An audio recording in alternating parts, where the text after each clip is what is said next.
এটা হচ্ছে সেই পুলিশ লাইনের মাঠ, যে মাঠটায় আমাদের ট্রেনিং হয় বা কি বলে ওই রিক্রুটমেন্ট হয়, মাঠ হয় পুলিশের। পশ্চিম মেদিনীপুর পুলিশ লাইনের মাঠ দেখতে পাচ্ছি। এখন ভোটের জন্য পুরো গাড়ি চারদিকে ভর্তি করে দিয়েছে, মাঠটা অনেক নষ্ট করে দিয়েছে। সব ভোটের জন্য গাড়ি তুলেছে, বাস, লরি, বিভিন্ন রকমের।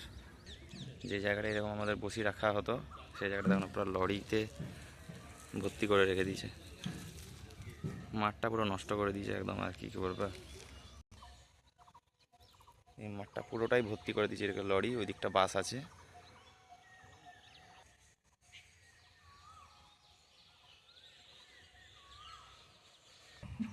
এই যে মাঠটা দেখতে পাচ্ছ, এই মাঠটা হলো আমাদের আগে ট্রেনিং হতো, 1 বছর ট্রেনিং হয়েছিল, তারপর এখন বন্ধ আছে। তো এই মাঠটা পুরো বাসে ভর্তি করে দিয়েছে। ওই দিকের মাঠটা লরিতে, এই দিকের মাঠটা পুরো বাসে ভর্তি। দেখতে পাচ্ছ পুরো বাসে এইদিকে ভর্তি, এদিকটা বেড়া গেছে।